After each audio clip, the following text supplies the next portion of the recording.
In a division full of young quarterbacks in the AFC South, one team set their young passer up for the most success in 2025.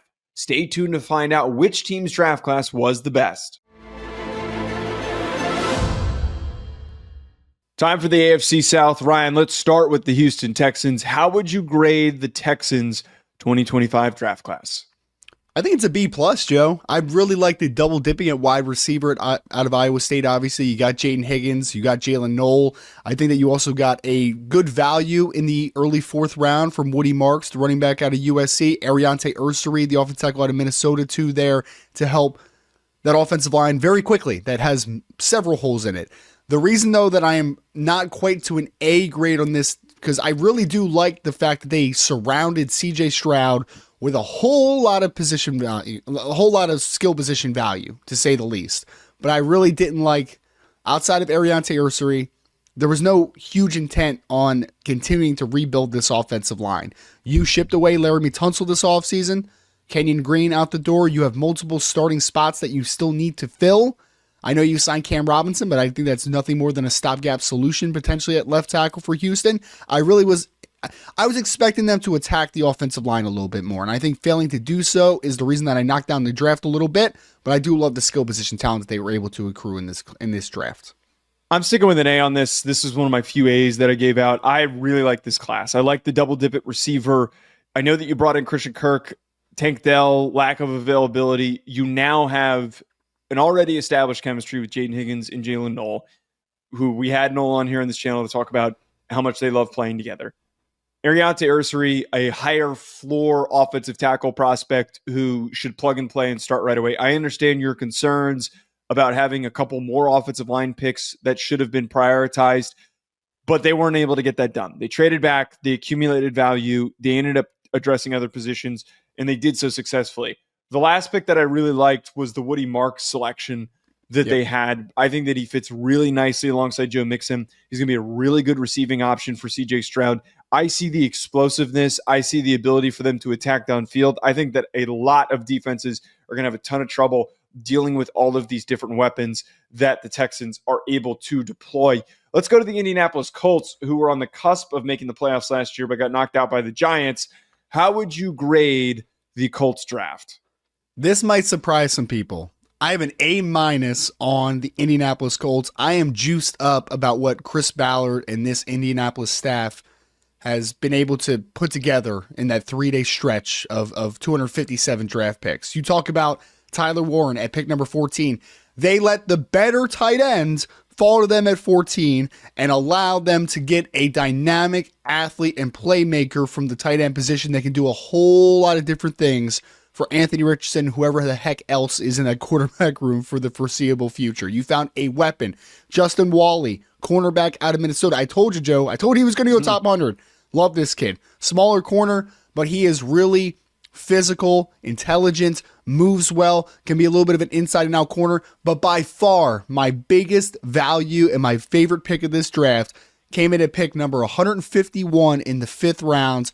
They got DJ Giddens, running back out of Kansas State. Now, they obviously still have a very good running back in Jonathan Taylor, so Giddens isn't going to come in day one and be your bell cow. But what I think that Giddens is going to be able to be is a really patient, explosive, and really instinctive runner that can mix and match with Jonathan Taylor to make it a little bit easier when he's not available or when you want to give him a breather. I love what the Colts did in this draft. I have an A- for them as well. I liked the JT Tuimolau pick on day 2. I think that he's going to be a steady run defender for you. He's high effort, former high school basketball player, was super dynamic as a basketball player. And you see that explosiveness translate to the way that he played at Ohio State. The other pick that I thought was really sneaky outside of the ones that you brought up, I think Jalen Travis can start for you, the Iowa State offensive lineman. He is massive. He moves better than you would expect for a 6'7" guy who's listed over 300 pounds, and he's got vice grips for hands. He's one of these dudes where the minute he locks into your chest, you're done. He's taking you, he's taking you out of the club. He's completely driving you out the play because he is just going to kick your ass once he gets that grip. So there's some sneakiness, and there's overall just value across the board for really good starters. That is going to be in a year like this where it was less premier upside across the board and mostly guys that were going to go on to become good starters for you on day 2 and day 3, to find as much as they did is really, really underrated and why they deserve to be an A-. Let's kick on over to the Tennessee Titans, who had the first overall pick. How would you grade the Titans class? Joe, I'm going to give the Titans a B-, which I think is going to surprise some folks because obviously you got the first overall pick and you got your franchise quarterback in Cam Ward, which is obviously a great starting point, right?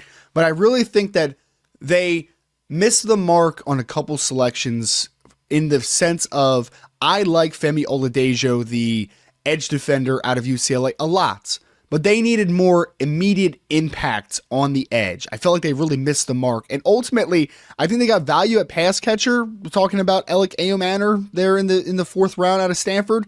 But when you're talking about a player like a Cam Ward coming in and the wide receiver room that you had at your disposal before the draft started, I really expected them to attack pass catcher a little bit earlier. I actually probably would have preferred them if they were going to take Femi Oladejo at 52. Maybe they would prioritize wide receiver at that spot. Maybe instead of taking Kevin Winston Jr., although a good value at 82, maybe that's where your wide receiver need starts to get tapped into a little bit. I thought wide receiver, you waited a little bit too long, and I think that you were expecting an immediate pass rush help.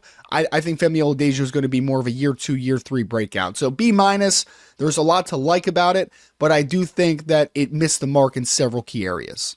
This was a B class for me. I'm a little bit higher on it than you are.